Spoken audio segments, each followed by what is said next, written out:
और कुछ लोग जाने के लिए जा रहे हो, कुछ लोग जा रहे हैं, लेकिन नदी कितनी ही मीठी क्यों ना हो, पानी कितना ही स्वादिष्ट क्यों ना हो, लेकिन जैसे ही समुद्र से मिल जाती हैं वो किसी काम की रहती नहीं है, उसमें दोष आ जाते हैं।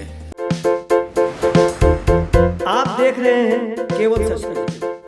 कुछ लोग जा रहे हैं, हो सकता है कुछ लोग आने के लिए जा रहे हो और कुछ लोग जाने के लिए जा रहे हो। मैं विशेष रूप से माननीय डॉक्टर मनमोहन सिंह जी का स्मरण करना चाहूंगा। 6 बार इस सदन में वो अपने मूल्यवान विचारों से और नेता के रूप में भी और प्रतिपक्ष में भी नेता के रूप में उनका बहुत बड़ा योगदान रहा है। वैचारिक मतभेद, कभी बहस में छिटाकशी, वो तो बहुत अल्पकालीन होता है, लेकिन इतने लंबे अरसे तक जिस प्रकार से उन्होंने इस सदन का मार्गदर्शन किया है, देश का मार्गदर्शन किया है,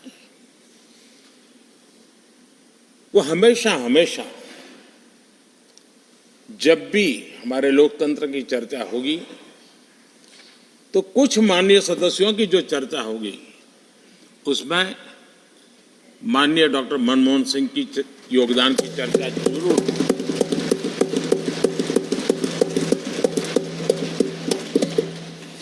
और मैं सभी सांसदों से, चाहे इस सदन में हो या उस सदन में हो, जो आज है वो शायद भविष्य में आने वाले हो, मैं उनसे जरूर कहूंगा कि ये जो माननीय सांसद होते हैं, किसी भी दल के क्यों न हो, लेकिन जिस प्रकार से उन्होंने अपने जीवन को कंडक्ट किया होता है, जिस प्रकार की प्रतिभा के दर्शन उन्होंने अपने कार्यकाल में कराए होते हैं, उसका हमने एक गाइडिंग लाइट के रूप में सीखने के लिए प्रयास करना चाहिए। मुझे याद है उस सदन के अंदर लास्ट कुछ दिनों में एक वोटिंग का अवसर था, विषय तो मैं छूट गया मेरा, लेकिन पता था कि विजय ट्रेजरी बैंक की होने वाली है,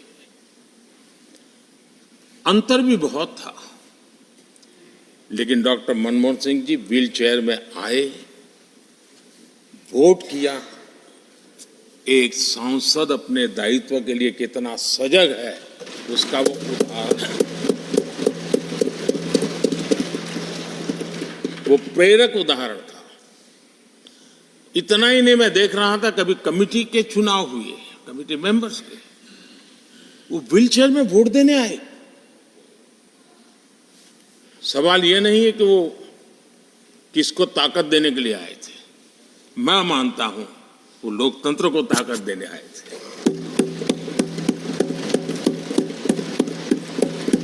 और इसलिए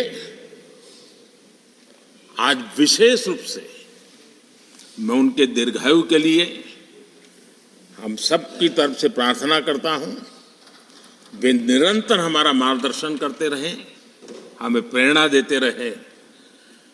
आदरणीय सभापति जी,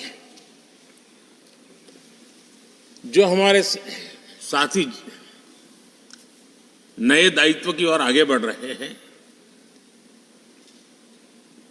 इस सीमित विस्तार से एक बड़े विस्तार की तरफ जा रहे हैं,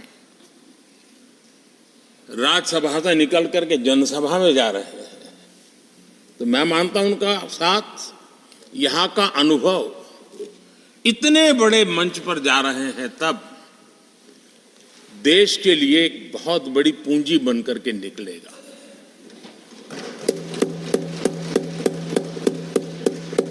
किसी यूनिवर्सिटी में भी 3-4 साल के बाद एक नया व्यक्तित्व बाहर निकलता है। ये तो 6 साल की विविधताओं से भरी हुई है, अनुभव से घड़ी हुई एक ऐसी यूनिवर्सिटी है जहां 6 साल रहने के बाद कोई भी व्यक्ति ऐसा निखर करके निकलता है, ऐसा तेजस्वी बन करके जाता है, वो जहां भी रहता है, जिस भूमिका से रहता है, वो अवश्य हमारे कार्य को अधिक ताकतवर बनाएगा, राष्ट्र के काम को गति देने का सामर्थ्य देगा। ये जो माननीय सांसद जा रहे हैं, एक प्रकार से वो वैसे ग्रुप है जिनको दोनों सदन में रहने का, पुराने वाले संसद के भवन में भी और नए वाले संसद के भवन में भी उनको रहने का अवसर मिला। ये साथी जा रहे हैं, वो आजादी के 75 वर्ष अमृत काल का, उसके नेतृत्व का साक्षी बनकर के जा रहे हैं। और ये साथी जो जा रहे हैं, हमारे संविधान के 75 साल उसकी भी शोभा बढ़ाते हुए आज हम सबके के साथ जा रहे हैं। तो अनेक स्मृतियां लेकर के जा रहे हैं। हम वो दिन भूल नहीं सकते कि कोविड के कठिन कालखंड में हम सब ने परिस्थितियों को समझा, परिस्थितियों के अनुकूल अपने आप को गढ़ा। यहां बैठने के लिए कहा तो यहां बैठो, वहां बैठने के लिए कहा तो वहां बैठो, उस कमरे में बैठने के लिए कहो। किसी भी दल के किसी भी सांसद ने ऐसे विषयों को लेकर के देश के काम को रुकने नहीं दिया। और कोरोना के वो कालखंड जीवन और मौत का खेल था, घर से बाहर निकले पता नहीं क्या होगा। उसके बाद भी माननीय सांसदों ने सदन में आकर के देश की जिम्मेवारियों को निभाया, देश को आगे बढ़ाया। और इसलिए मैं समझता हूं कि उस कालखंड ने हमें बहुत कुछ सिखाया है। संकटों के बीच भी भारत की संसद में बैठे हुए व्यक्ति कितने बड़े दायित्व को निभाने के लिए कितना बड़ा रिस्क भी लेते हैं और कितनी कठिनाइयों के बीच में काम भी करते हैं, इसका अनुभव भी हमें हुआ। सदन में खट्टे मीठे अनुभव भी रहे। हमारा कुछ दुखद घटनाएं भी रही। कोविड के कारण हमारे कुछ साथी हमें छोड़ के चले गए, आज वो हमारे बीच नहीं है। वो भी सदन के इसी कालखंड के कुछ प्रतिभाएं थी जो हमारे बीच से चली गई। वो एक दुखद घटना को हमने स्वीकार करते हुए भी हम आगे बढ़ते रहे। और भी ऐसी कुछ घटना हुई, कभी कभी फैशन परेड का भी हमने दृश्य देखा। काले कपड़ों में सदन को फैशन शो का भी लाभ मिला। तो ऐसी विविधताओं के अनुभव के बीच हमारा कार्यकाल बीता।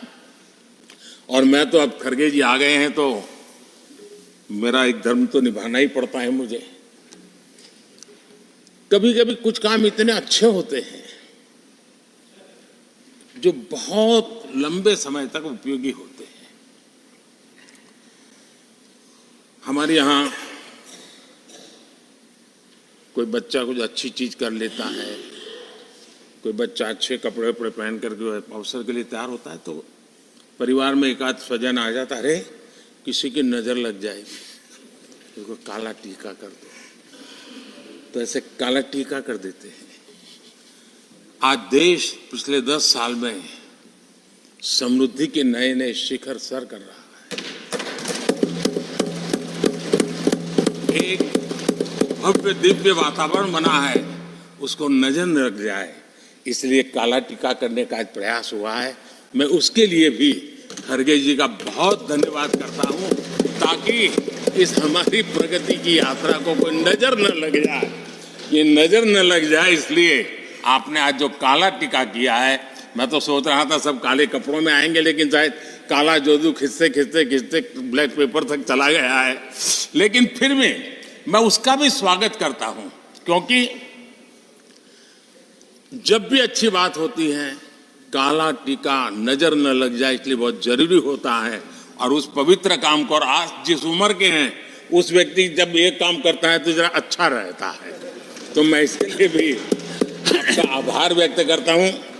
आदरणीय सभापति जी, ये विषय कोई लंबा बोलने का तो है नहीं, लेकिन हमारे यहाँ शास्त्रों में एक बहुत बढ़िया बात कही गई है। शायद हमारे सब साथी जा रहे हैं तो जो कमी भी हमें महसूस होगी उनकी, क्योंकि उनके विचारों का लाभ जो आ जाएंगे वापिस वो तो और तेज तरार होकर के आएंगे। जिसको हमला करना है वो भी मजेदार हमले करेंगे, और जिसको रक्षा कवच बनाना है वो भी बढ़िया बनाएंगे। वो अपना काम चलता रहेगा। हमारे यहाँ शास्त्रों में कहा गया है, गुणा गुणज्ञेषु गुणा भवन्ति, गुणा गुणज्ञेषु गुणा भवन्ति, ते निर्गुणम प्राप्य भवन्ति दोषाः, ते निर्गुणम प्राप्य भवन्ति दोषाः। आस्वाद्य तोया प्रवहन्ति नद्य, समुद्र मासाद्वय भवन्तय पेया। उसका मतलब है